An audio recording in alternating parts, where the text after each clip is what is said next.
सुद्धा, पंजा उठवेल सुद्धा, पण पूर्ण त्या वाघाबरोबर वाघ झाल्याशिवाय तुम्हाला वाघ पण येत नाही. ही सगळ्यात मोठी गोष्ट आहे. झोकून द्यावं लागतं, इथनं पूर्ण तळमळीनं कळकणं आत हात घुसावं लागतं. ही सगळ्यात महत्वाची गोष्ट आहे. ही एकरूपता ज्याला साधता आली त्याला यश मिळालं.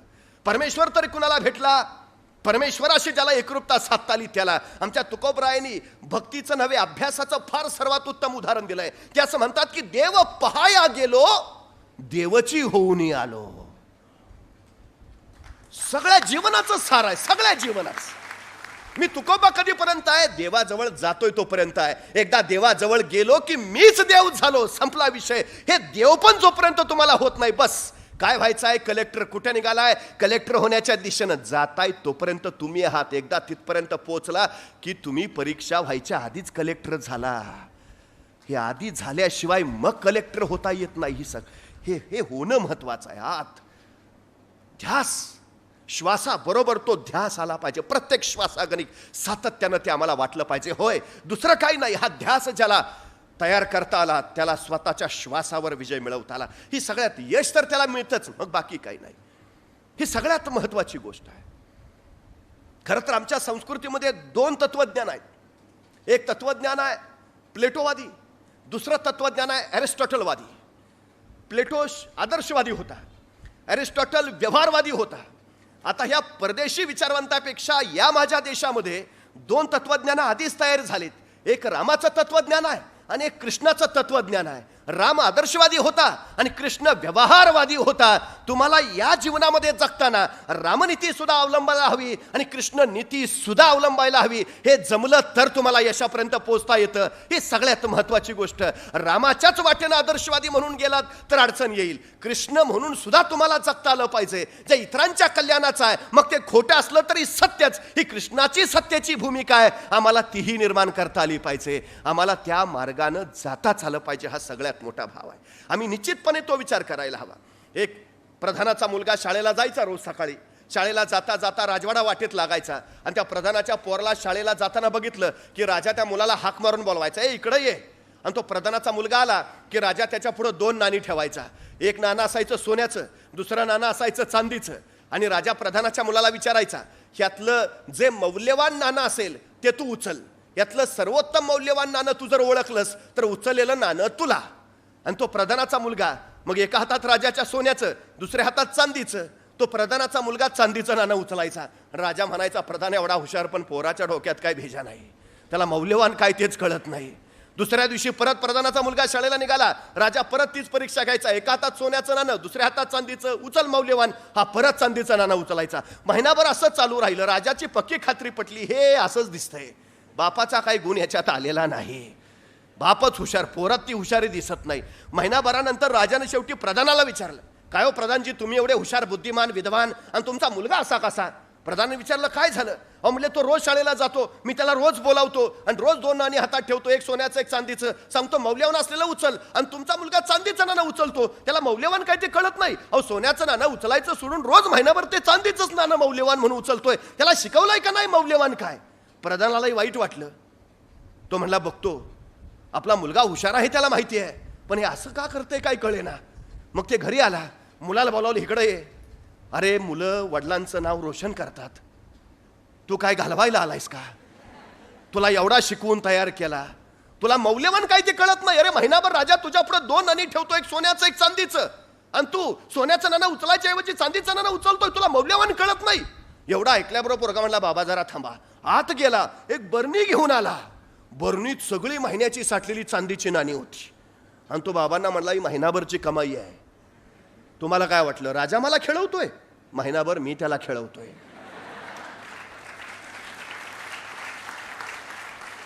म्हणे कसं? अहो बाबा, जर मी सोनं हे मौल्यवान नाणं हे मला माहिती आहे ना, पण ज्या दिवशी मी सोन्याचं नाणं उचलेन त्या दिवशी खेळ बंद होईल. एका सोन्याच्या नाण्यासाठी ही महिनाभराची चांदीची नाणी कशाला घालू? बुद्धिमान असण्याची व्याख्या काय आहे? आपली बुद्धिमत्ता जे दाखवून देतात ते बुद्धिमान नव्हे. आपली बुद्धिमत्ता न दाखवता त्या बुद्धिमेचा वापर करून आपला फायदा करून घेतात ते खरे बुद्धिमान.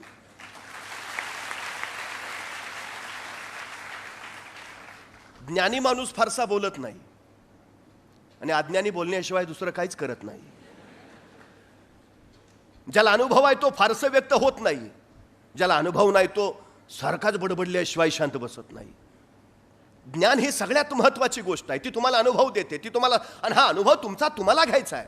इतरांच्या अनुभवातून तुम्ही फारसं शिकू शकत नाही. म्हणजे देखल्याची गोडी खादल्याशी नाही असं तुकोबांनी सरळ सांगितलं.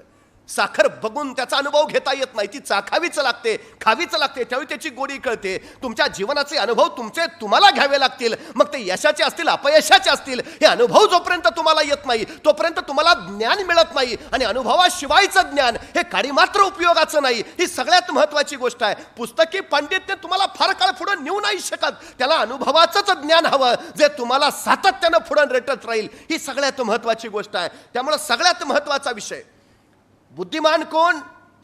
जो स्वतःच्या अनुभवाने शिकतो तो बुद्धिमान आहेच, पण स्वतःचा वेळ अनुभव घेण्यासाठी वाया न घालवता इतरांच्या अनुभवावर सुद्धा जो शिकतो तो सगळ्यात जास्त बुद्धिमान. म्हणजे मी एक पुस्तक वाचतो त्यावेळी 70 वर्षाच्या वयोवृद्धानं जर ते पुस्तक लिहिलं असेल तर त्याची 70 वर्ष त्या पानावर उमटलेली असतात. ती 70 पानं मी वाचतो, याचा अर्थ मी त्याच्या 70 वर्षाच्या आयुष्याचा अनुभव घेतो. आम्हाला तो अनुभव घेता आला पाहिजे आणि त्या अनुभवातनं शिकता आलं पाहिजे. ही सगळ्यात महत्वाची गोष्ट आहे. हे शिकणं ज्याला जमलं त्याला यश मिळवून आलं, हा सगळ्यात मोठा भाव. आणि अलीकडच्या पालकांनी, शिक्षकांनी, म्हणजे आताच्या नव्या पिढीला हे सांगितलंच पाहिजे सातत्यानं की ज्ञान हीच शेवटी सर्वोत्तम शिदोरी आहे, त्याच्याशिवाय दुसरं काही नाही. म्हणजे पूर्वी ज्याच्या नावावर सातबाऱ्यावर जमीन जास्त त्याला सगळ्यात जास्त श्रीमंत म्हणायचं. ज्याच्या दावणीला गुरं जास्त तो सगळ्यात जास्त श्रीमंत. ज्याच्या अंगावर सोनं जास्त तो सगळ्यात जास्त श्रीमंत. ज्याच्या नावावर जमीन जास्त तो सगळ्यात जास्त श्रीमंत. ज्याच्या बँकेत पैसे जास्त तो सगळ्यात जास्त श्रीमंत. आता या सगळ्या व्याख्या बदलल्या आणि आता ज्याच्याकडे ज्ञान जास्त तो सगळ्यात जास्त श्रीमंत, ही नवी व्याख्या आता तयार झाली. जमिनीच्या बळावर तुम्ही ज्ञान मिळवू शकत नाही, सोन्याच्या बळावर तुम्ही ज्ञान कमावू शकत नाही, पण ज्ञानाच्या बळावर तुम्ही जमीन मिळवू शकता आणि सोनं सुद्धा कमावू शकता. त्यामुळे पहिल्यांदा काय कमावायचं आहे तर ज्ञान कमावायचं, ही भूमिका पहिल्यांदा आम्हाला लक्षात घेता आली पाहिजे. म्हणजे आमची घरं बांधली जातात, घरावर आम्ही नेम प्लेट लावतो आमच्या नावाची पाटी. त्या नावाच्या पाटीवर आमचं नाव लिहिल्यावर खाली काय लिहितो? 6 एकर बागायतदार नाही, 12 जनावरांचे मालक नाही, 1 कोटी म्युच्युअल फंड नाही. नावाखाली लिहितो काय? आमचं शिक्षण, MA MSc काय झालं असेल ते, PhD, जिल्हाधिकारी, पोलीस प्रमुख. आमच्या नावाखाली आमच्या पदव्या येतात. त्या पदव्या आमच्या नावाला व्यक्तित्व, कर्तृत्व आणि नेतृत्व देतात. कमवायचं काय ते हे आम्हाला ते करता आलं पाहिजे, आम्हाला ते मिळवता आलं पाहिजे. आणि सगळ्यात महत्वाची गोष्ट आहे, कशाला कमवायचं तेही माहिती असलं पाहिजे. विनाकारण एखाद्या क्षेत्रात घुसलो मग कारणाशिवाय नको ते उद्योग होत राहतात. त्यामुळे काय करायचं नेमकं त्याचाही अट्टास निश्चितपणे हवा. मिळवायचं आहे तर ताकदीने मिळवायचं आहे, कशासाठी मिळवायचं आहे हेही निश्चितपणे माहिती हवं. आमच्या नव्या पिढीला ते देता यायला हवं, ही सगळ्यात महत्वाची गोष्ट आहे. आमच्या पिढीनं ते ज्ञान पहिल्यांदा मिळवावं. काय करायचं आहे, कसं करायचं आहे, करून मिळवल्यावर काय करायचं आहे तेही माहिती असलं पाहिजे. तुमची तीव्रता जेवढी जास्त ना मिळवण्याची तेवढं तुम्हाला यश जवळ असतं. तुमची तीव्रता जेवढी कमी तेवढं यश तुमच्यापासून लांब लांब जात राहतं. हा सगळ्यात मोठा वस्तुपाठ आहे, सगळ्यात मोठा. मी नेहमी एक गोष्ट सांगतो, इथं बुलढाणा जिल्ह्यात मेहकर नावाचं तालुका आहे. त्या तालुक्यात लता भगवान करे नावाची एक माऊली आहे. साधारण 65 वर्ष वय आहे तिचं. 3 मुली होत्या. 70चा नवरा, गरिबीशी संसार करत सगळं व्यवस्थित चाललं होतं.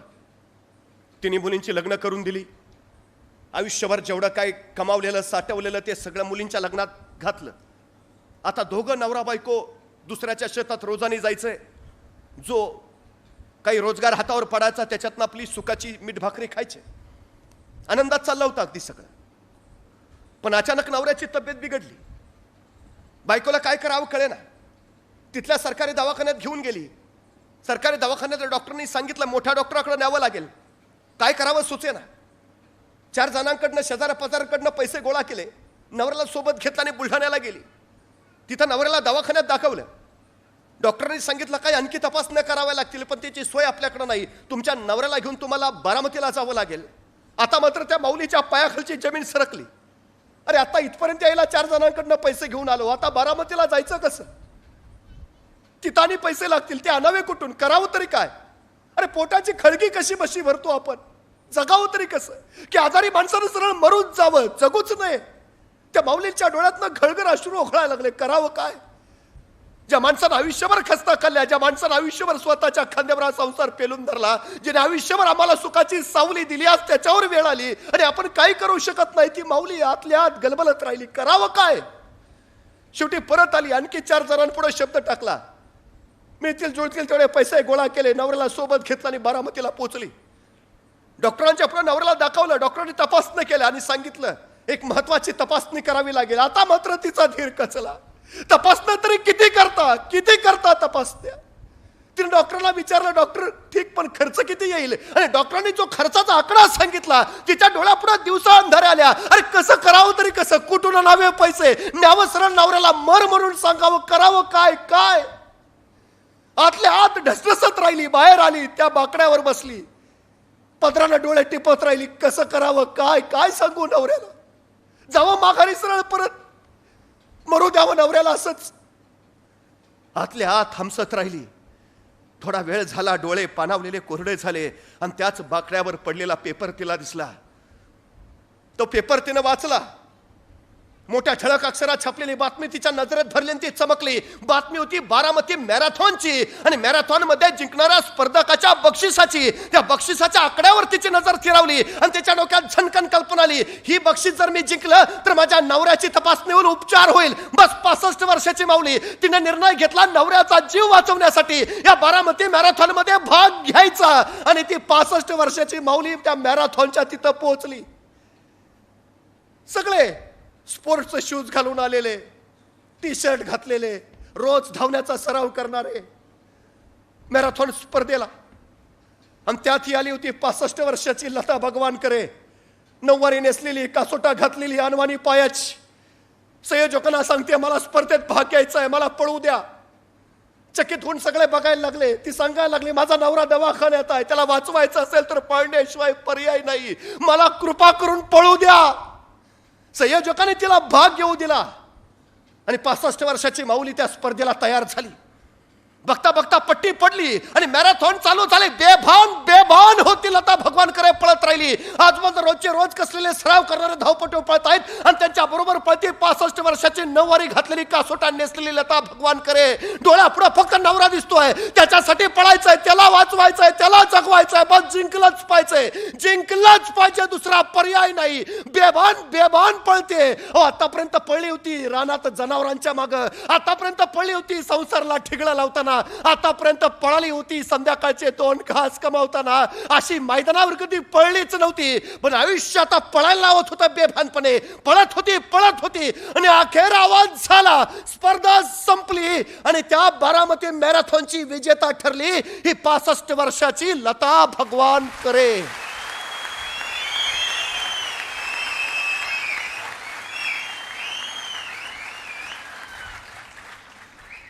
वय वर्ष 65, नऊवारी नेसलेली, कासोटा घातलेली, अनवाणी पायाची.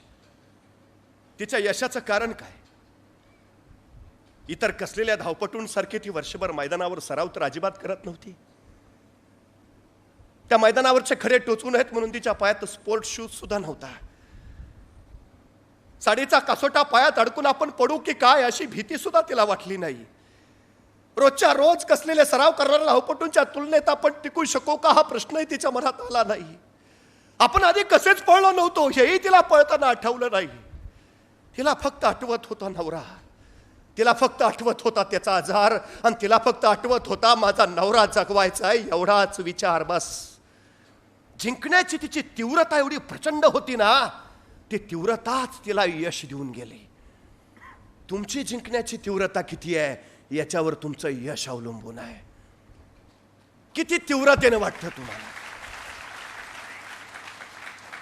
पाण्यात हात बुडल्यावर श्वासांची ज्या तीव्रतेने शरीराला गरज वाटते ना, त्या तीव्रतेनं ज्यावेळी तुम्हाला यशाची गरज वाटेल त्यावेळी यश तुमच्या दारात हात जोडून उभा राहील. तेव्हा तोपर्यंत नाही. ही गरज फार महत्वाची आहे, ही तीव्रता फार, हे झपाटलेपण असतं, अफाट झपाटलेपण. त्या झपाटलेपणात यश मिळतं. तुमच्यात क्षमता नाहीत असं नाही, तुमच्यात कौशल नाही तर काय होतं हो त्या लता भगवान करेमध्ये. आमची पोरं कारणं सांगतात, नाही जरा तो पुण्यात क्लास लावला असता तर झाला असतं. अहो ज्याच्याकडे खायचीच अवस्था नाही त्यांनी कुठून क्लास लावायचे. आमच्या दर्जे सरांसारखे काही सगळ्यांना सांभाळून जवळ करून गरीब पोरांना मार्गदर्शन करून पुढे नेणारे आहेत. पोचला तर पाहिजे तुम्ही त्यांच्यापर्यंत. ज्याला ती तीव्रता आहे ना त्याला सगळेच मदत करतात. पूर्वी आमच्याकडे सांगितलं जायचं, पूर्ण श्रद्धेनं जर तुम्ही एखादी इच्छा व्यक्त केली तर परमेश्वरच ती पूर्ण करण्यासाठी धावतो, तुम्हाला काही करावंच लागत नाही. त्या तीव्रतेनं सांगा, हो मला व्हायचं आहे, तुम्ही काहीच करायचं नाही, ती नियतीच तुमचं सगळं काम करून जाते. पण ती तीव्रता तरी दिसली पाहिजे. ही तीव्रता फार महत्वाची आहे, अफाट गरजेची आहे. ती पूर्ण झपाटले, पण कष्टाशिवाय काहीच नाही मिळत. यशाला शॉर्टकट नाही. आणि परत यश मिळावं म्हणून रिव्हर्स गिअर सुद्धा टाकता येत नाही. सुरुवात केली की केली, बस पोहोचलाच पाहिजे. हा येतील खडे वाटेत, पण खडे टोचतायत म्हणून वाट बदलू नका, माघारी तर अजिबात फिरू नका. थोडेसे नम्र व्हा, झुका वाका, टोचणारे खडे उचला, बाजूला फेका आणि पुढे चालत राहा. चालता चालता एखादा दगड आडवा येईल, आता दगड आडवा आला म्हणून सुद्धा वाट बदलू नका, माघारी तर अजिबात फिरू नका. सरळ त्या दगडावर उभा राहा, स्वतःची उंची वाढवून घ्या आणि पुढे चालत राहा. चालता चालता पुढे एखादा महाकाय डोंगर आडवा येईल, आता डोंगर आडवा आला म्हणून माघारी फिरू नका, पळून तर अजिबात जाऊ नका. त्या डोंगराला धडका मारायचाही विचार करू नका, थोडे शांत राहा. त्या डोंगराचा नीट अभ्यास करा, निरीक्षण करा आणि सरळ त्या डोंगराला वळसा घालून पुढे निघून जा. यश पुढे वाट पाहतंय तुमची. ज्याला हे कळालं ना त्याला यश मिळालं, ही सगळ्यात महत्वाची गोष्ट आहे. आम्हाला ते जमलं पाहिजे. ध्यास हवा, झपाटले पण हवं, ती तीव्रता आमच्या ठाई हवी, हो मिळवायचं आहे बस. हा सगळ्यात महत्वाचा विचार आहे. दुसरी कुठलीही कारणं तुम्हाला अडथळे आणू शकत नाहीत, कुठलीच अडथळे. पण एकदा ठरवलं की माघारी नका फिरू. काही माणसं यशाजवळ पोचलेलीच असतात, एक पाऊल दूर, पण तिथून मागे फिरतात. नंतर कळतो गेलतो की जवळ राहू. एक पाऊल फक्त. 5 किलोमीटरची शर्यत जिंकणाऱ्या एका धावपुटाला विचारा तुमच्या यशाचं रहस्य, तो म्हणला मी थांबलो नाही. यशाची साधी सोपी व्याख्या, मी थांबलो नाही, मी फक्त पूर्ण केलं. कारण 5 किलोमीटर अंतरवरच असतं. काही सुरुवातीला लवकर पळतात, मध्ये दमतात, माघारी पडतात. काही हळूहळू सुरुवात करतात, मध्येच माघारी फिरतात, त्याला पुढे जाऊ देत नाही, माझं काही येऊ द्या. अशी वृत्ती प्रवृत्तीची माणसं असतात.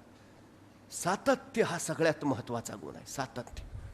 जो सातत्यानं पावलं टाकत राहतो तो दमत नाही, थकत नाही, तो पोहोचल्याशिवाय माघारी फिरत नाही. ही सगळ्यात महत्वाची गोष्ट. सातत्य हवं, फक्त सातत्य, बाकी काही नसलं तरी चालतं.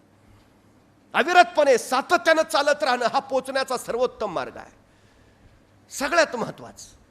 पण हे सातत्यानं चालताना जे कराल ते सर्वोत्कृष्टच असलं पाहिजे, ते उत्कृष्टच ठरलं पाहिजे, याच्यावर पूर्ण लक्ष केंद्रित करा. पाट्या टाकणारी कामं हे माणसं यशस्वी होत नाहीत. जबाबदारी आहे, आता केलंच पाहिजे, नाही फारच इच्छा आहेत, अशाने होत नाही. ताणतणाव याच्यातून निर्माण होतात. डॉक्टर्स असं सांगतात की माणूस कामानं कधीच मरत नाही, माणूस कामाच्या ताणानं मरतो. आमच्याकडे सुद्धा तेच आहे.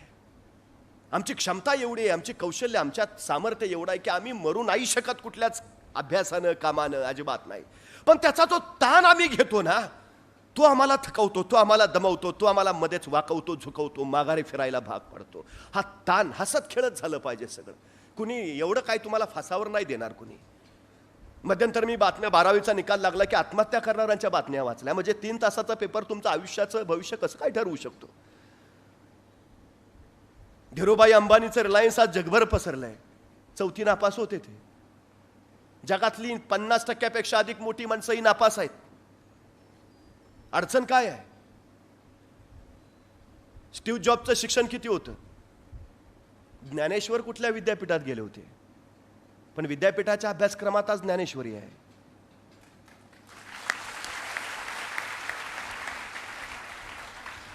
सचिन तेंडुलकर 12वीला इंग्रजीत नापास झाला होता, पण 12वीच्या इंग्रजीच्या पुस्तकात आज तेंडुलकरवर धडा आहे. एवढा धडा सुद्धा पुरेसा आहे.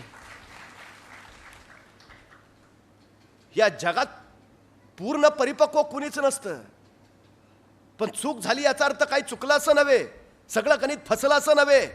चालत राहता यायला पाहिजे, सातत्यानं पुढे झेपावता आलं पाहिजे. ही सगळ्यात महत्वाची गोष्ट आहे.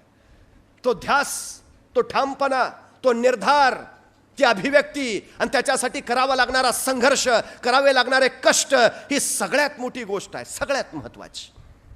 आम्हाला ते करता आलं की बस. रात्री अपरात्री काही कधी विचारा, निरीक्षण असलं पाहिजे आमचं आजूबाजूचं. व्यक्तिमत्वाचा अर्थ काय आहे? तुम्ही कसे दिसता? नाही. तुम्ही काय पेहराव करता? नाही. मग तुम्ही बाहेरून कसे आहात त्याच्यावरनं तुमचं व्यक्तिमत्व ठरत नाही, तुम्ही आतून कसे आहात याच्यावरनं तुमचं व्यक्तिमत्व ठरतं. सगळ्यात महत्वाची गोष्ट आहे. मोटरसायकलच्या स्पर्धेमध्ये त्यांनी भाग घेतला, तो दरवर्षी पहिलाच यायचा, यावर्षी येणार निश्चितच होतं. आणि स्पर्धा सुरू झाली, बेभानपणे गाड्या पळवायला सुरुवात केली, पण अचानक पुढे एक ऍक्सिडेंट झाला. त्याचा एक स्पर्धक जखमी रक्ताळलेल्या अवस्थेत खाली पडला होता. त्यांनी स्वतःची गाडी थांबवली, त्या रक्ताळलेल्या मित्राला उचललं, दवाखान्यात पोहोचवलं आणि मग तो शर्यतीत सामील झाला. तो दुसरा तिसरा आला. संयोजकाने विचारलं, पहिला नंबर तुझा चुकला नाही, यावेळी काय झालं? तू म्हटला, माझा मित्र जखमी झाला होता, त्याला दवाखान्यात पोहोचवलं. तो तिथंच ठेवला असता, मी पहिला नंबर मिळवला असता तर माझ्या त्या क्रमांकाला काही अर्थ नव्हता. मला पहिला क्रमांक तेव्हा मिळाला ज्यावेळी मी त्याचा जीव वाचवला.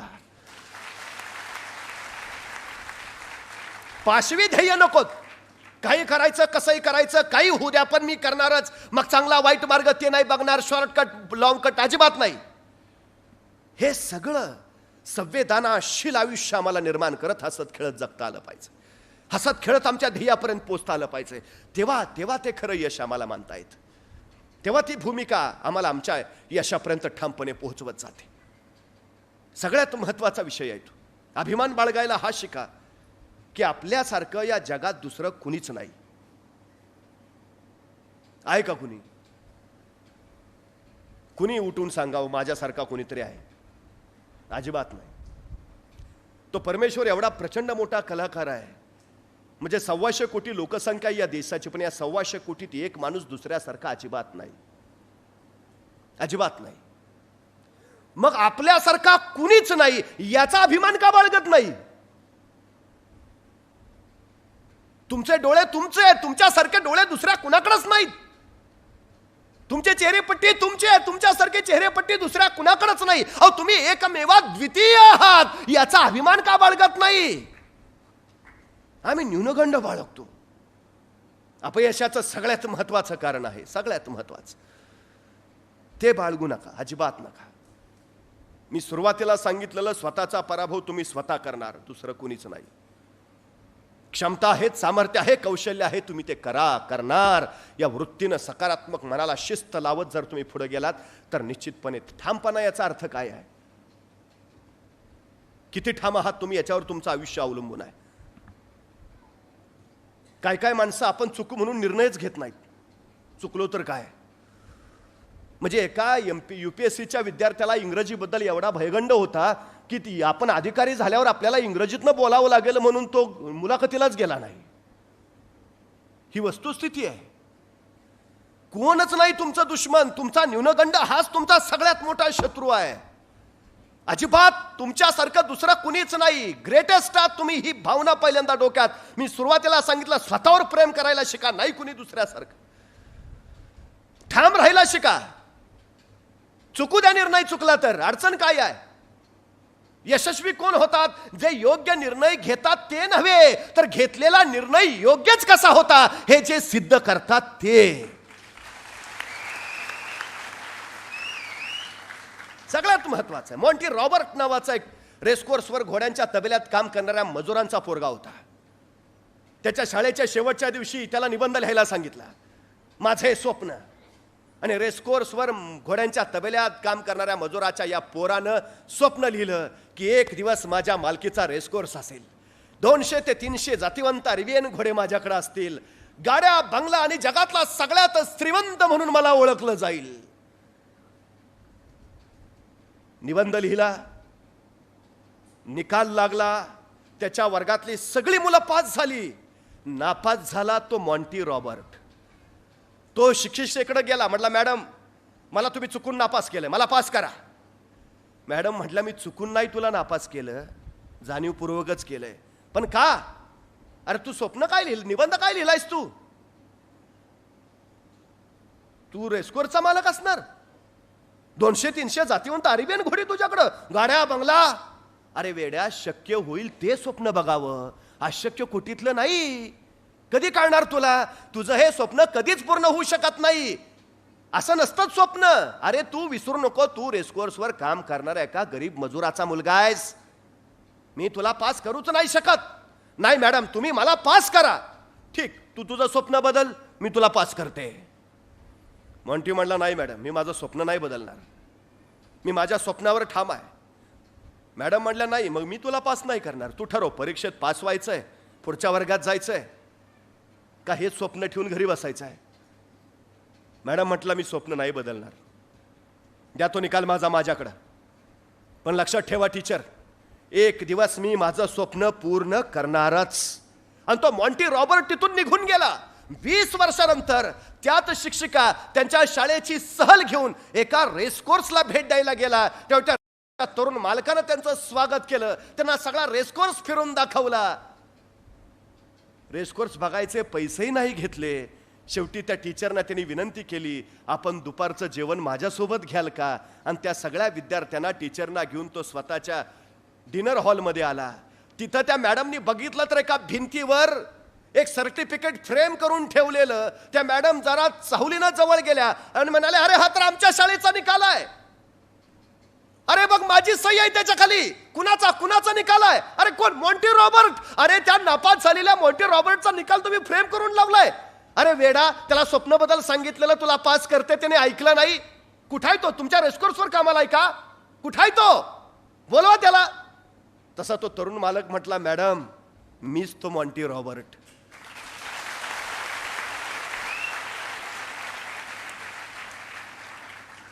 आणि मॅडम मी माझं स्वप्न पूर्ण केलंय. मॅडम तुमच्या सांगण्यानुसार मी जर स्वप्न बदललं असतं तर शाळेच्या परीक्षेत मी पास झालो असतो, पण जीवनाच्या परीक्षेत मात्र नापास ठरलो असतो. त्यामुळे कुणी काहीही सांगू द्या, कुणी काहीही सल्ले देऊ द्या, ठाम राहा. जे ठरवलंय ना त्याच्यावर ठाम राहा. इतके भक्कम राहा की ते मिळवल्याशिवाय तुम्हाला दुसरा पर्यायच असणार नाही. इतके ठाम. तुमचा कृती ठाम हवी, तुमचा निर्णय ठाम हवा, तुमचा विचार ठाम हवा, तुमचा अभ्यास ठाम हवा, तुमचा व्यासंग ठामच असायला हवा. बस. ठामपणा कमावता येतो, ठामपणा मिळवता येतो. ठामपणा याचा अर्थ भावनेचं नियंत्रण. तो ठामपणा तुम्हाला कुठल्याही परिस्थितीत डळमळू देत नाही. तो ठामपणा तुम्हाला कच खाऊ देत नाही. तो ठामपणा तुम्हाला संघर्ष करायला तयार करतो. तो ठामपणा तुम्हाला धडका मारला सांगतो. तो ठामपणा यश मिळवल्याशिवाय माघारी फिरायचं नाही हे सातत्यानं तुमच्या मनावर बिंबवतो. तो ठामपणा हाच तुमचं सगळ्यात मोठं यश ठरतो. ही सगळ्यात तो ठामपणा सगळ्यात महत्वाची गोष्ट आहे. पण अलीकडच्या पिढीत याचीच वानवा सगळ्यात जास्त दिसते. आम्ही ठामच नाही आहोत कशा बाबतीत, ही आमची सगळ्यात मोठी अडचण आहे. तो ठामपणा कमवा. ठामपणा विचारांच्या स्पष्टतेतून येतो आणि स्पष्टता अभ्यासातून तयार होते. अभ्यास हा व्यासंगानेच कमावता येतो आणि व्यासंग कष्टाच्या बळावरच मिळवता येतो. कष्ट, संघर्ष ही सगळ्यात महत्वाची गोष्ट आहे, सगळ्यात महत्वाची. या जगात अशक्य काहीच नाही, काहीच नाही. सगळ्यात महत्वाची गोष्ट आहे. आणि या जगात सगळं अस्तित्वात आहे, फक्त आपल्याला माहिती नाही. ज्या दिवशी माहिती होतं त्यावेळी त्या गोष्टीचा शोध लागला असं आम्ही म्हणतो. हा विक्रम कुणीच मोडू शकत नाही, पण तो बनवण्याआधी तो अशक्यच होता. तो बनवला, मग तो मोडण्याचा विक्रम होतो, तो मोडण्याचा विक्रम होतो. मी जसं आत्ता ती रँक मिळाली, मला रँक आणखी वाढवून घ्यायची होती म्हणून मी परत स्पर्धेला बसले, परत परीक्षेला बसले. हे आपलेच विक्रम आपण वाढवत जातो, मोडत जातो. स्पर्धा जगातल्या दुसऱ्या कुठल्याच माणसाशी करू नका. तुलना आपली स्वतःची कुणाबरोबरही कधी करायला जाऊ नका. स्पर्धा करायची झाली तर ती स्वतःशीच करा, तुलना करायची झाली तर ती स्वतःशीच करा, दुसऱ्या माणसाला सोबत आणूच नका. जो माणूस स्वतःशी स्पर्धा करतो तो अधिकाधिक शिखर गाठतो, जो स्वतःशी तुलना करतो तो अधिकाधिक क्षमता कौशल्य मिळवत पुढे जातो. त्यामुळे जे असेल ते स्वतः, हा सगळ्यात मोठा बाण आहे, ही सगळ्यात मोठी गोष्ट आहे. हिमाचल प्रदेश मधलं एक छोटं गाव आहे, डोंगराच्या कुशीत वसलेलं आहे. देशाला स्वातंत्र्य मिळालं का याची खबर अजून त्यांना नाही. एखादा कुणी आजारी पडला तर प्रचंड मोठा डोंगर पार करून मग शेजारच्या तालुक्याच्या गावी जावं लागतं, त्यावेळी त्याच्यावर इलाज होतो. डोंगराच्या पायथ्यापर्यंत बैलगाडी नेता येते, तिथून मग आजारी माणूस पाठीवर घ्यायचा, डोंगर चढायचा, उतरायचा आणि मग त्या गावात पोहोचायचं, त्यावेळी त्याचा इलाज होतो. इतक्या सगळ्या कष्टातून बिकटातून ते गाव तिथं जगतंय. एक मांझी आणि त्याची बायको, बायकोचे दिवस भरत आलेले. हा शेतात काम करत होता. वेळ सायंकाळची, साधारण 7च्या सुमाराची, आणि अचानक त्याच्या शेजारची धावत धावत आले. तुझ्या बायकोच्या पोटातल्या कळा वाढल्यात. तिच्या काळजीनं धपापत्या उरानं तो सुसाट धावत सुटला. घरात त्याची बायको तळमळत पडली होती, कळवळत वेदनेने हळहळत होती. बायकोच्या जवळ गेला, डोक्यावरून हात फिरवला. थोडा धीर धर, थोडा, मी आत्ता बैलगाडी आणतो, आपण लगेच दवाखान्यात जाऊया. बघता बघता बैलगाडी आली. त्यानं स्वतःच्या बायकोला उचललं, त्या बैलगाडीत ठेवलं. थोडा धीर धर, थोडी कळकळ, वेदना सोस, आपण पोहोचतोच आहे. बायकोला धीर देत सातत्यानं त्याला सांगत तो बैलगाडी हाकू लागला. बघता बघता अंधार गडद गडद होत झाला. त्याच्या उरातला अंधार सुद्धा तसाच, पण तरी बायकोच्या वेदना त्याला गप्प बसू देत नव्हत्या. तो बैलगाडी जोरात हाकत होता, आणखी जोरात, पण तिला धक्के बसू नयेत म्हणून परत जीव गलबलत होता. पण वेगात गेलो नाही तर पोहोचणार नाही, वेगात गेलो तर बायकोला त्रास होईल. या सगळ्या उलाघाली तो कसा डोंगराच्या पायथ्याला पोहोचला. आता तो प्रचंड अजस्त्र डोंगर चढायचा होता, तो चढून उतरायचा होता, मग पुढं गाव, मग दवाखाना. बायको वेदनेनं अफाट तळमळत होती. बैलगाडी थांबवली. त्यानं बायकोला स्वतःच्या पाठीवर घेतलं, सांगितलं, काळजी करू नको, मी आहेच तुझ्यासोबत, अजिबात काळजी करू नको, तू फक्त थोडी कळ काढ, थोडा धीर काढ. बायकोला पाठीला बांधलं आणि तो महाकाय डोंगर चढायला त्यांनी सुरुवात केली. पावलं टाकत राहिला, डोंगर चढत राहिला. अर्ध्यापर्यंतला बायको तळमळते, तिच्या वेदना त्याला ऐकू येत आहेत. तिच्या वेदनेबरोबर तो तिला आवरतोय. थोडा धीर धर. बघता बघता आणखी पुढाला. आता डोंगराचा माथा जवळ आला होता. बायको भयान तळमळायला लागलेली, वेदनेनं भयान ओरडत होती. तो त्याला सांगितलं, आलोच बघ, माथ्यावर आलो, आता फक्त उतरायचंय, उतरायला वेळ नाही लागणार, आपण लगेच उतरू, काळजी करू नको, थोडा धीर धर. बघता बघता बायकोच्या आरोळ्या आणखी घुमल्या. त्याला ते बघवेना, सोसवेना, पाहावेना, पण त्याही अवस्थेत तो सांगत होता का थोडा धीर धर. हे बघ, आपण पोहोचलोच. आणि बघता बघता तो तिला घेऊन माथ्यावर पोहोचला. आणि अचानक त्याच्या लक्षात आलं, मगापासून कानावर पडणाऱ्या बायकोच्या आरोळ्या आता कानावर येत नाहीत. बायको कणल्याचाही आवाज नाही. काळी सर्व दिशेत चरचरलं. एका अनामिक भीतीनं हररलं. त्याने पाठीवरनं बायकोला उतरवलं. अगं आलो ना, आपण माथ्यावर आलोय ग, आता काही क्षणात खाली उतरू. अगं थोडा धीर धर ना, ए उठ. आणि त्याची भीती खरी ठरली. माथ्यावर पोचेपर्यंत त्याच्या बायकोनी जगाचा निरोप घेतला होता आणि अजून जगाचा चेहराही न बघितलेल्या तिच्या गर्भातल्या मुलानंही आर्तपणे टाहो फोडला. त्यांनी डसडसा रडायला लागला. अगं थोडा वेळ, पण आता उपयोग नव्हता. त्या महाकाय डोंगराकडे बघत राहिला आणि कडाडला, तू मारलास माझ्या बायकोला, तू गिळलास माझा पोर, तू. पण आता काय? शांतपणे माघारी फिरला. 2 दिवस शोकात गेले, दुःखात गेले. तिसऱ्या दिवशी मात्र मनाशी काहीतरी निश्चय करून एका हातात टिकाव आणि दुसऱ्या हातात फावडं घेऊन तो डोंगराच्या पायथ्याला आला.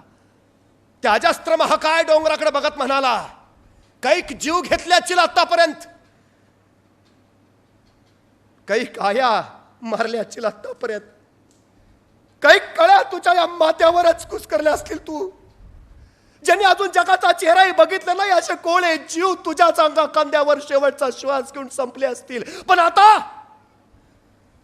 आता परत असं होणार नाही. आता कुणाची बायको मरणार नाही ना, आता कुणाचं मोर. आणि त्यांनी कामाला सुरुवात केली. तो डोंगर फोडायला लागला. एकटाच एकटाच अविरत माणसं यायची, बघायची, हसायची. वेळ आहे का काय? एकट्याचं काम आहे, खायचं काम आहे. त्याने दुर्लक्ष केलं. तिसऱ्या चौथ्या दिवशी माणसं घोळक्याने यायला लागली, त्याची चेष्टा करायला लागली. अरे पागल आहे का, डोकं फिरलंय का, बायको मेल्याचा धक्का बसला याला, चला कामाला. माणसं यायचे, चेष्टा उडवायचे, हसायचे, निघून जायचे. आठवडा उलटला, महिना उलटला, काम चालूच होतं. बघता बघता माणसं सावध झाली. त्यांना त्याचं गांभीर्य कळालं. एक दोन माणसं येता जातात त्याच्याशी बोलू लागली. बघता बघता त्याला कधीतरी मदत करू लागली. त्याला सांगू लागली, अरे सोपं नाही बरं काम, अरे डोंगर फोडायचं काम एकट्याचं नाही, अरे नको नको शक्ती वाया घालू, अरे पिढ्यानपिढ्या चालत आलंय आपल्याकडं, तू एकटा काय करणार आहेस, तू नको नको हे करूस. पण त्यांनी हट्ट सोडला नाही, त्यांनी ध्येय बदललं नाही. अविरतपणे तो सातत्यानं कष्ट करत राहिला. वर्ष उलटलं, अर्धा डोंगर त्यांनी फोडून काढला होता. 2 वर्ष उलटली, माथ्यापर्यंत तो पोहोचला होता. 3 वर्ष उलटली, 4 वर्ष, 5 वर्ष, 6 वर्ष, 7 वर्ष, 10 वर्ष, 11 वर्ष अविरत सातत्यानं फक्त एकच काम करत होता, डोंगर फोडायचा, बास, दुसरं काही नाही. अखेर 12 वर्ष उलटली आणि त्या 12 वर्षात तरी तो पूर्ण डोंगर फोडून टाकला होता. बैलगाड्या येऊ जाऊ शकतील अशी वाट त्यानं निर्माण केली होती. त्या पलीकडच्या डोंगराच्या पायथ्याला तो बसला, आपणच निर्माण केलेल्या वाटेकडे पाहत, आणि त्या दिवशी शांतपणे मनाशी पुटपुटला. त्या डोंगराकडे बघत त्याला म्हणाला, हरलास तू, आज मी जिंकलोय. आता कुणाची बायको मारणार नाही, आता कुणाचं पोर या दुनियेत येण्यापासून हिरावलं जाणार नाही. हरलास तू, हरलास. आणि ती तयार झालेली सगळी वाट डोळ्यात साठवत तो तिथंच एका दगडाला टेकून बसला. तिथंच, आणि आपल्या ध्यासाचा शेवटचा श्वास घेऊन त्यानं आपला शेवटचा श्वासही तिथंच ठेवला. संपला. 12 वर्ष तब्बल अविरतपणे ते काम करत होता. हिमाचल प्रदेशच्या त्या खेडेगावात जर कधी गेला तर त्या मांझीची समाधी तिथंच पायथ्याला उभारली लोकांनी, जिथं तो टेकून बसला होता, जिथं त्याने शेवटचा श्वास घेतला होता. आणि त्याच्या समाधीवर लिहिलंय, जगातील प्रवास करू पाहणाऱ्या प्रवाशांचा प्रवास सुखकर व्हावा म्हणून ही वाट निर्माण करणारा आधुनिक वाटाड्या इथं कायमचा विसावला आहे. डोंगर दिसतो त्यावेळी तो आपल्याला अशक्यच वाटतो, पण प्रत्यक्ष ज्यावेळी कामाला सुरुवात होते त्यावेळी तो महाकाय डोंगर सुद्धा शरण येतो. एकटा माणूस हे जर करू शकतो तर तुमच्या माझ्यात सुद्धा ती क्षमता आहे, तुमच्या माझ्यात सुद्धा ते सामर्थ्य आहे. आपण ही अशक्य असं काहीही करू शकतो. फक्त माघार घेऊ नका, माघारी फिरू नका, वळू नका, चळू नका, ध्येयापासून ढळू नका. सातत्यानं फक्त अविरतपणे चालत राहा. तुम्ही कोण आहात याला महत्त्व नाही, तुम्ही काय बनणार आहात हे फार महत्त्वाचं आहे. सगळ्यात महत्त्वाची गोष्ट ती. आणि तुम्ही ज्या सेवेत जातात ती प्रशासकीय सेवा आहे, ती सर्वसामान्यांच्या कल्याणाची, हिताची सेवा आहे. तुम्ही स्वतःच्या कर्तृत्वाचा डोंगर फोडाल, पण आता तुमचा प्रवास जगाचा प्रवास सुखकर करावा यासाठी व्हायचा आहे. तुमच्या प्रत्येक निर्णयातनं, तुमच्या प्रत्येक फैसल्यातनं तुम्ही फक्त लोकांचं हित आणि हितच पाहणार आहात, ही सगळ्यात महत्त्वाची गोष्ट. तुम्ही किती उंचीवर पोहोचला याच्यावर तुमचं यश ठरत नाही, तुम्ही त्या उंचीवर किती जणांना घेऊन आला याच्यावर तुमचं यश ठरतं. त्यामुळे सगळ्यात महत्त्वाचा विषय, तुम्ही उंचीवर पोहोचलाच आहात, आता त्या उंचीवर अनेकांना कसं नेता येईल यासाठी इथनं पुढचा प्रवास राहू द्या. तुमच्या सगळ्या ध्येयांसाठी मी मनपूर्वक शुभेच्छा देतो. आदरणीय दर्जी सरांचं मनपूर्वक आभार मानतो. म्हणजे खानदेशातलं सोनं आणि इथली सोन्यासारखी माणसं यांना तुम्ही खऱ्या अर्थानं झळाळी द्यायचं काम करता आहात. महाराष्ट्र घडवायचं, देश घडवायचं काम करत आहात. आपल्याला परत एकदा सगळ्यांना शुभेच्छा देतो. थांबतो. धन्यवाद.